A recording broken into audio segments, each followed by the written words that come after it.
முருகனின் முதல் படை வீடு மலையை குடைந்து பிரம்மாண்டமா இந்திய தேசத்தையே வியக்க வைக்கும் திருப்பரங்குன்றத்தில் இவ்வளவு சிறப்பம்சம் இருக்கா? குன்று இருக்கும் இடமெல்லாம் குமரனின் இருப்பிடம் அப்படின்னு சொல்லுவாங்க. முருகனுடைய முதல் படை வீடு பெரிய குன்றாதான் இருந்துட்டு வருது.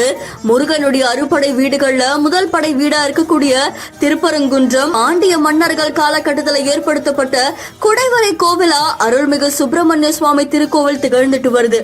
மலையை குடைஞ்சு கற்பகிரகம் வரைக்கும் மலை பகுதிக்குள்ளேயே இருக்கக்கூடிய ஒரு கோவிலாவும் இந்த கோவில் திகழ்ந்துட்டு வருது. மலையை சுத்தி இருக்கக்கூடிய கிரிவல பாதையில நடக்கக்கூடிய தேரோட்டம், முருகன் கோவிலுக்குள்ள நடக்கக்கூடிய வேல் வாங்கும் நிகழ்வு, இது எல்லாமே பிரசித்தி பெற்ற நிகழ்வாகவும் நடந்துகிட்டு வருது. மலைக்கு மேல இருக்கக்கூடிய இந்த கோவிலுக்கு போறதுக்காகவே தனி படிக்கட்டுகள் அமைக்கப்பட்டிருக்காமா.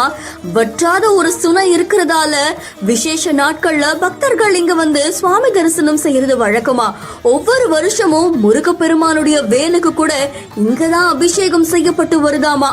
இந்த கோவில் பகுதிகள் பல வரலாறு சுவடுகளையும் தாங்கி நிற்கக்கூடியது அப்படின்ற மாதிரியும் சொல்லப்படுது.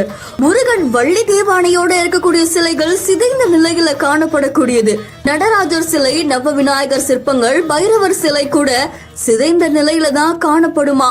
முருக பெருமானுடைய 6 படை வீடுகள்ல இந்த முதல் படை வீடு மலைக்குள்ள குடைந்து இருக்கிறதோட பல சிறப்பு அம்சங்களையும் கொண்டது அப்படின்னு தெரிவிக்கப்பட்டிருக்கு. இந்த செய்தி தொடர்பான உங்களுடைய கருத்துக்களை கமெண்ட்ல சொல்லுங்க. மேலும் செய்திகளுக்கு பிஹான் ஃபாலோ பண்ணிக்கோங்க.